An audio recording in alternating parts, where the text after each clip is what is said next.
pretties. Come in, have a seat as we sip the tea of reality. My name's Autumn, And I'm Haley. and this is Don't You Know? That my heart is broken. Today we are covering the case of Cynthia Hoffmann, a 19-year-old girl that was lured to death by her so-called friends. And it was all orchestrated by a sick fuck of a monster that didn't even know her. Damn. Before we get into the dirty deets, do you want to cover any business? Got no business? Okay. I don't think so. No. Just sitting here recording. Cynthia Rose Hoffmann was born to Timothy and Barbara Hoffmann on October 9th, 1999. They called her Cece, and she was kind, funny, energetic, and just lovely to be around. She was definitely known to be a daddy's girl, often called his right hand.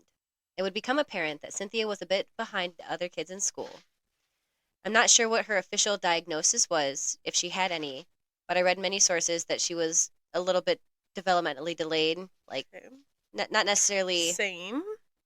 like more naive, Okay. more innocent, not necessarily developmentally Yeah. delayed. You know what I She's mean? lacking a little. Was not tainted by the evils of the earth yet. Very innocent. That's okay. That's okay. Just Sometimes that is what happens. an innocent, trusting gal.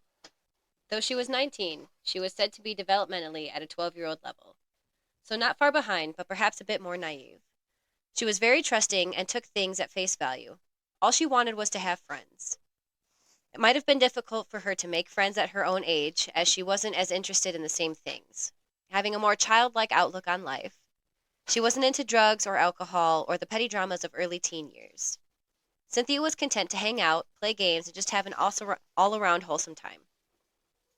She was definitely a daddy's girl, like I said. Her father doted on her and only ever wanted the best for his daughter. He would keep in contact with her even though she was technically an adult because of her learning difficulties. So she was vulnerable and, needed a little extra attention. Yeah. Just being a good dad. Mm-hmm.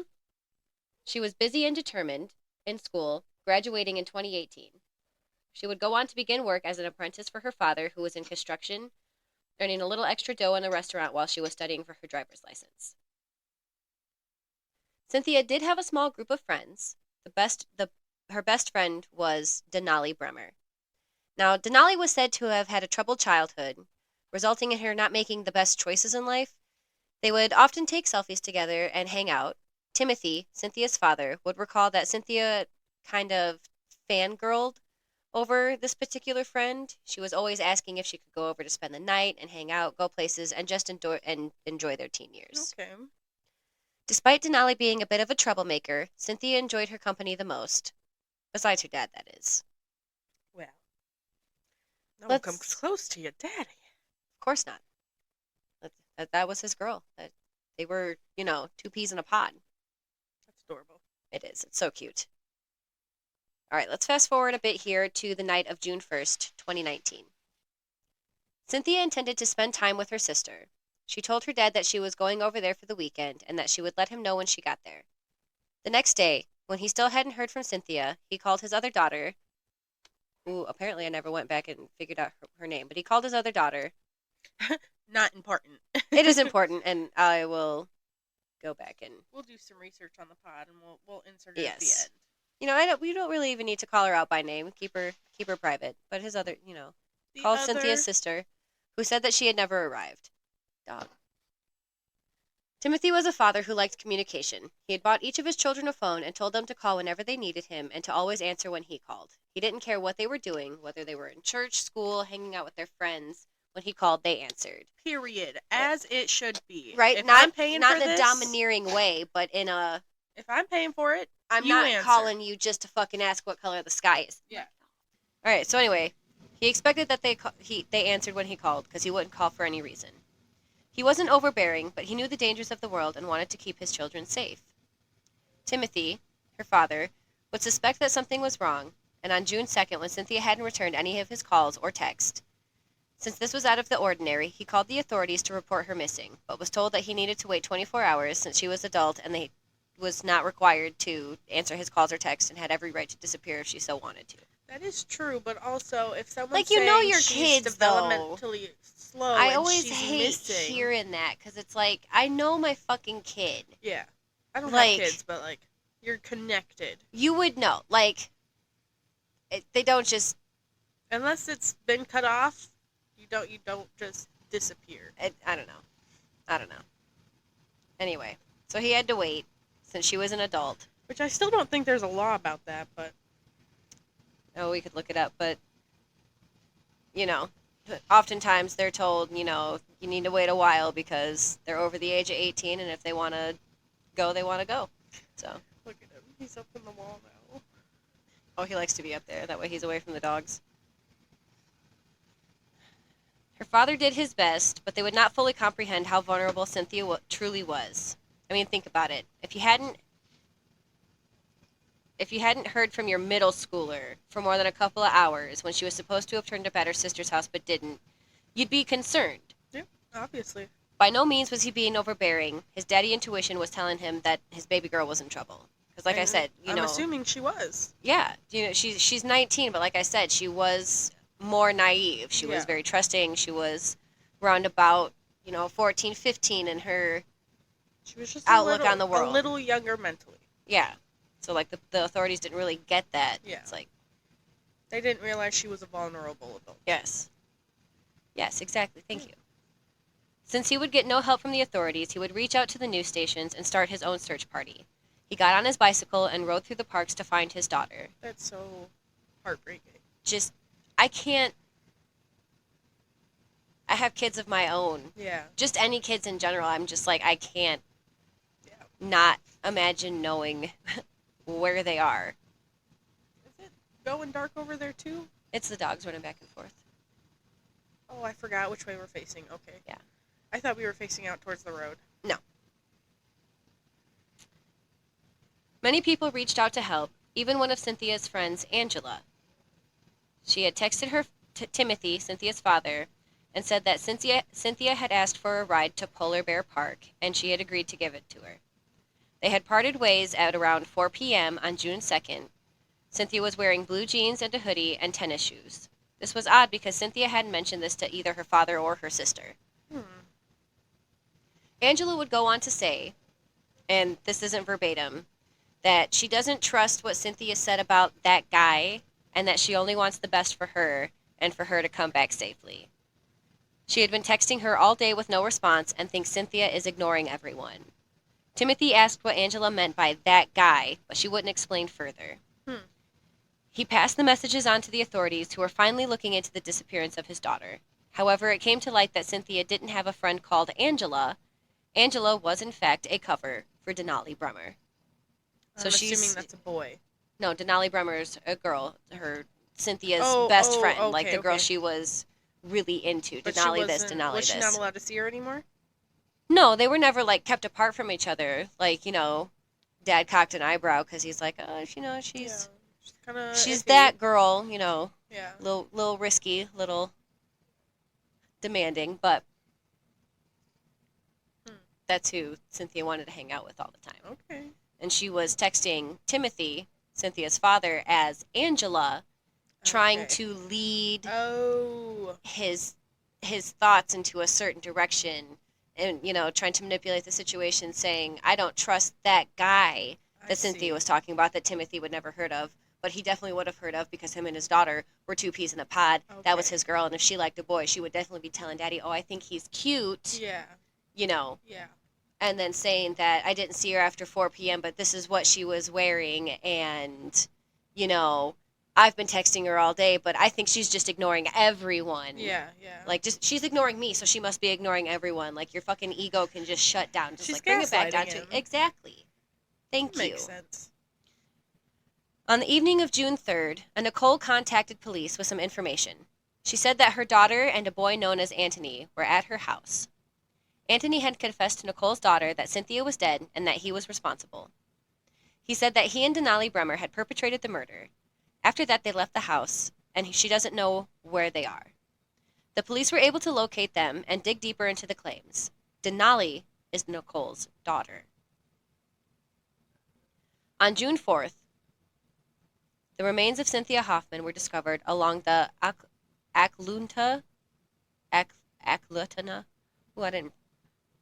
along the riverbank. She was bound at the ankles and wrists. with a strip also being placed over her mouth. She was shot in the back of the head. It was thought that she had been murdered before Timothy even called the police. It was uncertain whether she had died immediately due to the gunshot wound or if she was still alive when she was thrown into the river. The police knocked on Timothy's door, and he just knew.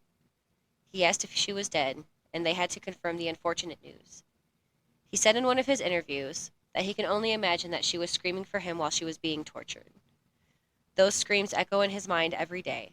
This poor man, I can't imagine. Yeah, that would be hard news to get for sure.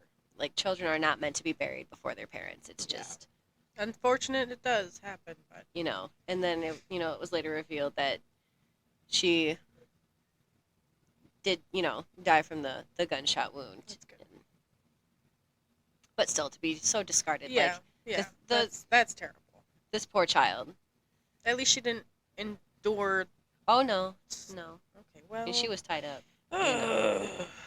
It wasn't just they came upon her while she was like, oh, these are pretty leaves and all, and she died semi-peacefully. No, it was... This act of violence against such a sweet young woman was unfathomable. Unfathomable. How do you say that? Unfathomable.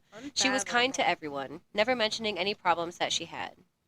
So many questions with no apparent answers. That is, until it was revealed that Anthony wasn't who he claimed to be either. Oh, he boasted about being a cold-blooded killer, and that was true. The lie was his identity. Anthony was actually the 16-year-old Caden McIntosh. So young. Yeah. Kids. How old was the other girl? 17, 18. The dogs are now back inside. Caden McIntosh was homeless at this time, and on June 5th he was arrested, and on June 7th, Denali Brehmer was also arrested. She was granted bail until the forensics came back on her phone, and then she was brought back in. The files that were discovered on Denali's phone were horrendous. Despite having attempted to delete certain message chains, they were able to be recovered.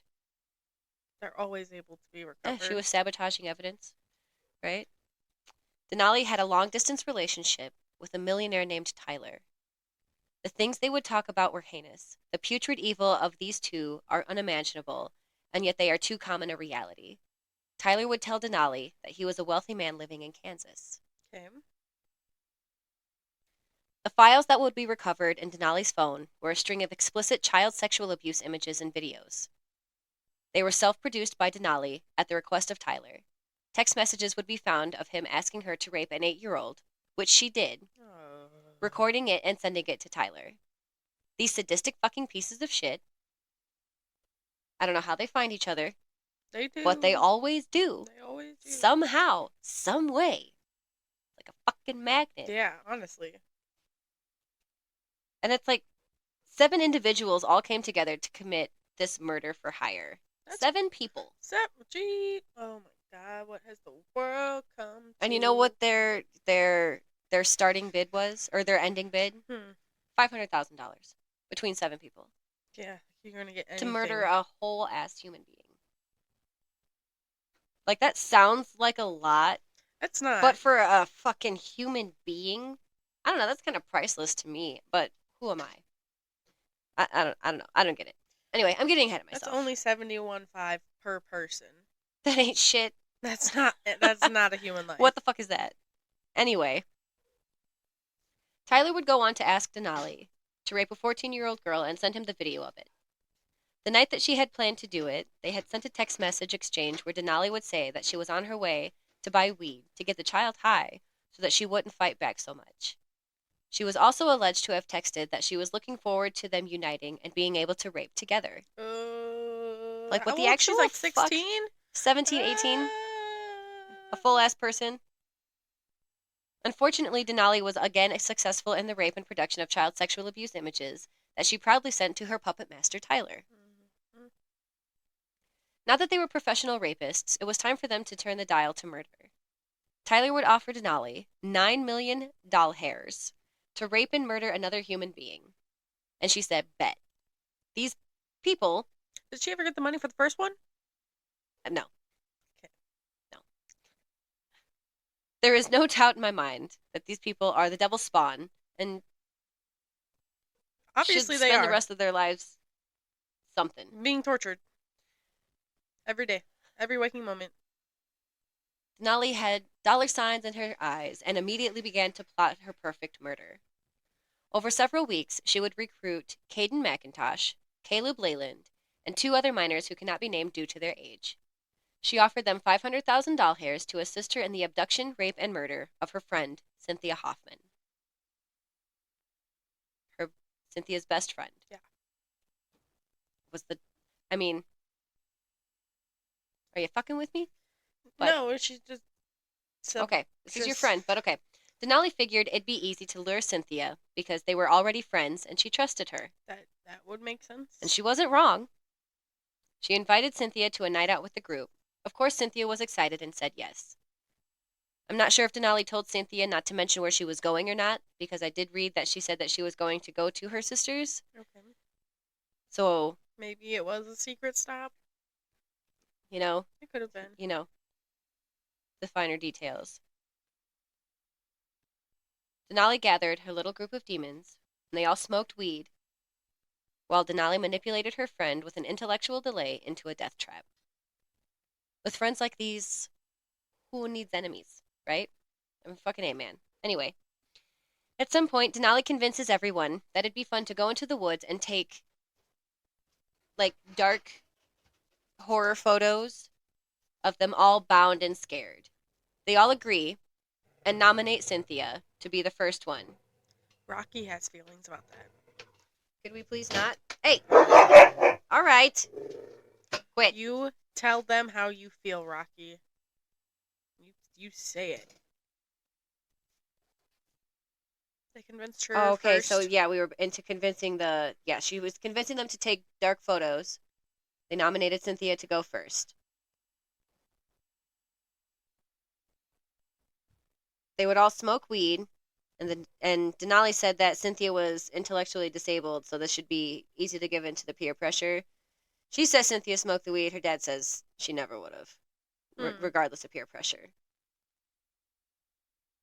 That's an interesting take. I wonder what even happened. Even though she was like a people pleaser, she wouldn't succumb to the drug use. I cannot say the same. Yeah, she wouldn't. Right, whatever. She wouldn't call the cops, but she wasn't going to partake. So, Satan's crew voted Cynthia would go first. Eager to please and ever so innocent and trusting, she would oblige. They all walked to the riverbank, where Caden would bind Cynthia's wrist and ankles and place duct tape over her mouth. This whole time, her best friend would be recording and taking pictures. These were just a few of many disturbing images that would be recovered from Denali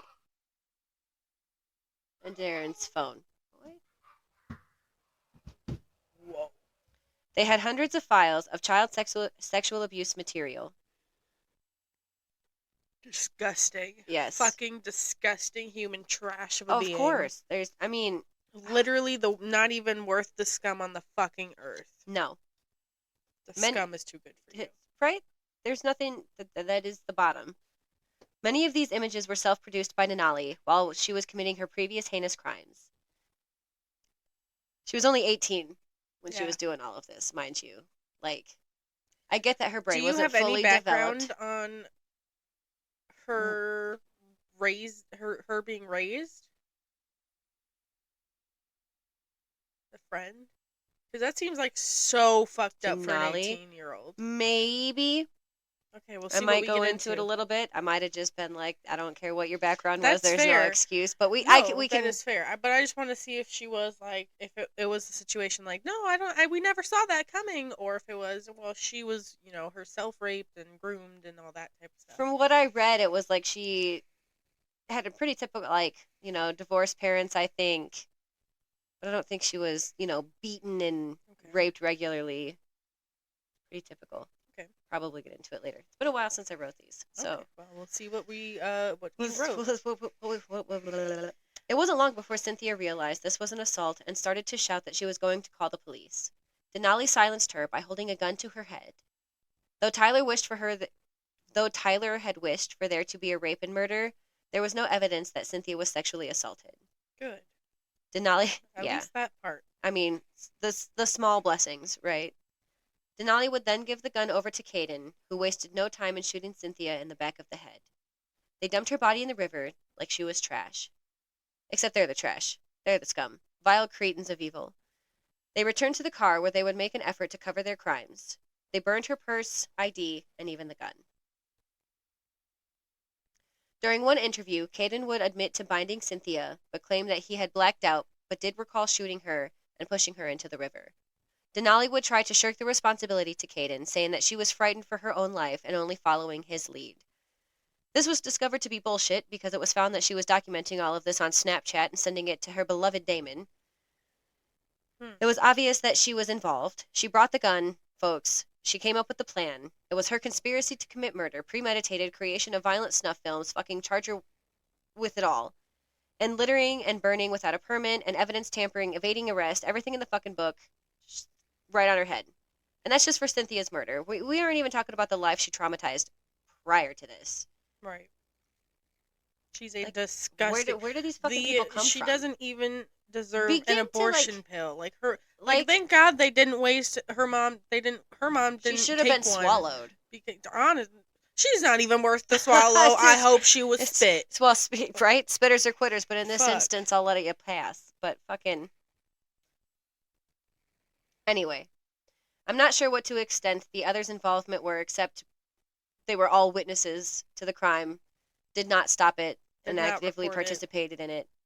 They all knew what the plan was and failed to stop it or report it. They all had ample opportunity. They did. As they were stopping at gas stations and just laughing and chatting. At any point in time, they could have fucking... They knew what was happening. They didn't try. They're all equally as shit. So we'll get to the perps and the charges in a bit. When Caden and Denali returned to the car, they agreed that they would let Cynthia's family know that they had dropped her off at the park. Tyler would later text Denali that he regretted meeting her and that he wished she hadn't made a deal with her in the first place. He said that they could meet up, but at the first sight of a police officer, he was going to expose the whole thing. So Tyler, the one who asked for all of this, was like, oh, you're a sick fuck. I want nothing to do with you. We can meet up, but I'm bringing the police. This doesn't make any sense, but at least he had that on his conscience. Fucking manipulation.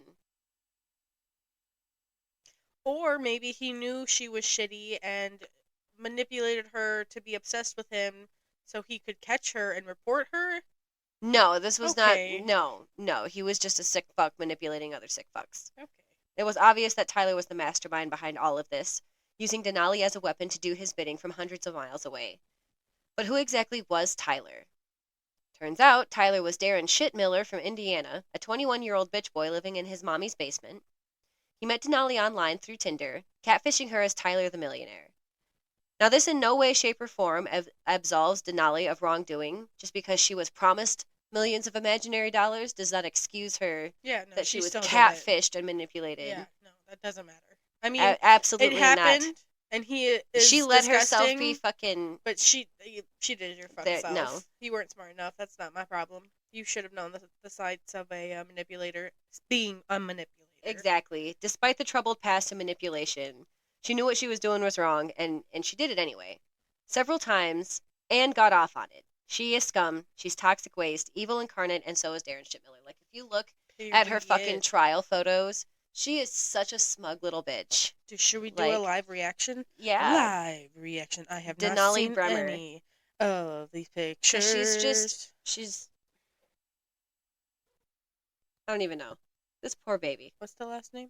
So Denali is Denali, and then Brehmer is Brehmer.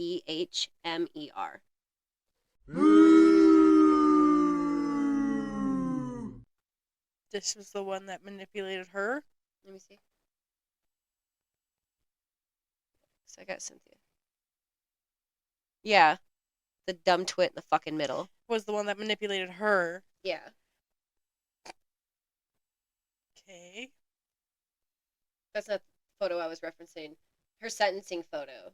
So, hold on. Of a piece of shit. Cynthia is a beautiful baby, for sure, if you look up pictures. And then Denali looks like a...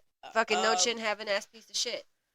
Looks like a thumb that was cut off and has the tip hanging off because It's dead. She's a no-tit having ass motherfucker. She's ugly as fuck. She's ugly. I'm just... Inside and out. Yeah, ugly. So is Darin Schilmiller.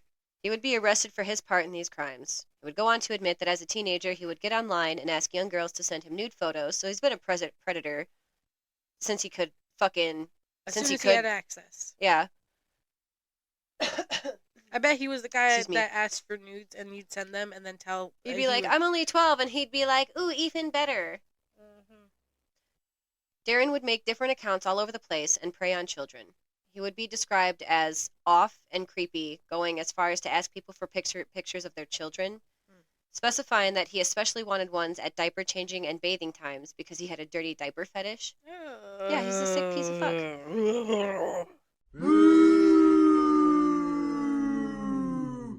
He was at one point under investigation for possession of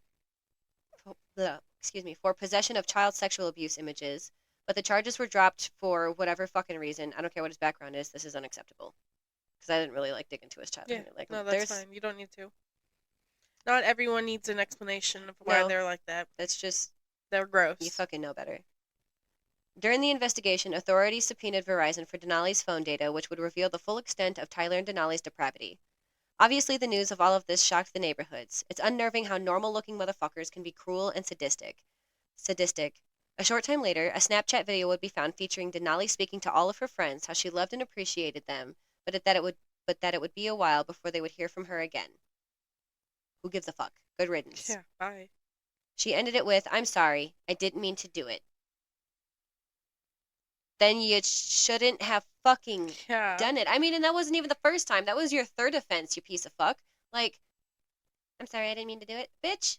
Yeah, you Who did. the fuck? Her Who the fuck are you apologizing to? What are you doing? Shut up. Yeah, it does. Staple your lips together because shut the fuck up. I don't know. In the background of the video, Caden can be seen pacing back and forth, chased by his poor choices. Denali Brehmer and Darin Schilmiller were tried separately, both being found guilty of premeditated murder. On January 24th, Judge Andrew Peterson would sentence Schilmiller to 99 years in prison. He will be eligible for parole when he is 70. Currently, he is 25. He pled guilty to child sexual abuse material. And I think that was all in one case. Indiana extradited him to Alaska to face justice. True justice would have him 6 feet deep, neck broken from the gallows. But I guess we have to be civilized to these monsters. Apparently. The trials are still ongoing for Caden, Caleb, and Denali, or at least they were at the time when I wrote this. I do believe Bitch Fuck has been sentenced. She also got 99 years. The two minors, I could not find much on. Obviously, they were minors at the time of this, so those will be more closely handled. I really don't know how any of this could have happened. It was just so fucking senseless. Like, she was sentenced to 99 Yeah. years. Just with recently. none... With no possibility of parole. She with none suspended for time served and was found to be a worst offender. Yeah, I mean, for fuck's sake, yeah. AKA heavily monitored and medicated. She will be a heavily monitored and medicated. She's lucky she got that because, like, when it comes to shit like this,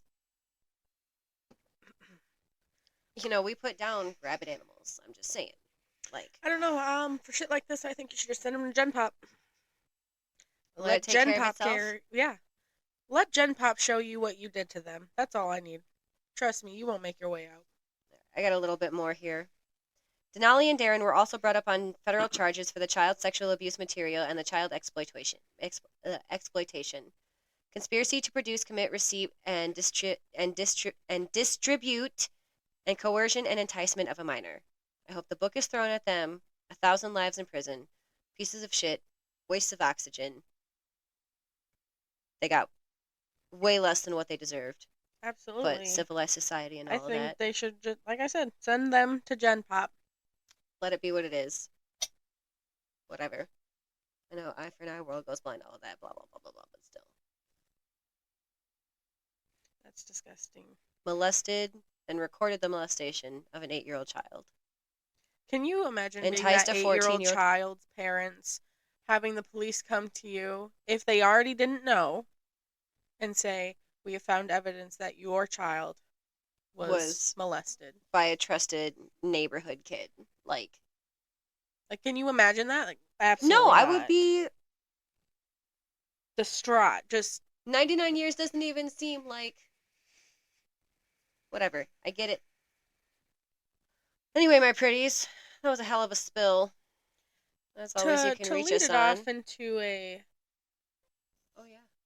Just a a sip nice... of stupidity. Oh, hi, Mama. We got Mama Cat joining us here in the recording studio. First time. Thirsty. Her name is Thirsty. She had a nice little litter. Oh, she is out. Thirsty is out. Never mind. Y'all don't get to know. So we're going to go into a nice mild sip of stupidity today. And it's not going to be stupidity. It's a sip of nature. Because I'm going to do 10 strange and mind-blowing nature facts. Hell yeah. This is from the Environmenter. I'm not going to do all of them. I'm just going to pick a couple. Strange but true, there are 12 times more trees on Earth than stars in the Milky Way. Scientists estimate that there are between 200 and 400 billion stars in the galaxy, while there are estimated to be 1 trillion trees on Earth. Like stars, trees live a long time and are truly important for life. Number 2. There was a time when 4 distinct human species lived at the same time. After careful study, hominin fossils found in Kenya, Ethiopia, and Chad, Germany, scientists have concluded that 4 distinct human species coexisted at the same time about 3 million years ago. What isn't known is how they are all related, or whether or not they interacted with one another. That's crazy! Mm-hmm. That's crazy. Number 3, cows kill more people than sharks. Mm-hmm. That's crazy, too. Number 4, it's unlikely anyone could die in quicksand. Crazy. And number 5, last but not least, you can fit all of the planets in the Milky Way between Earth and the Moon with a little space left over.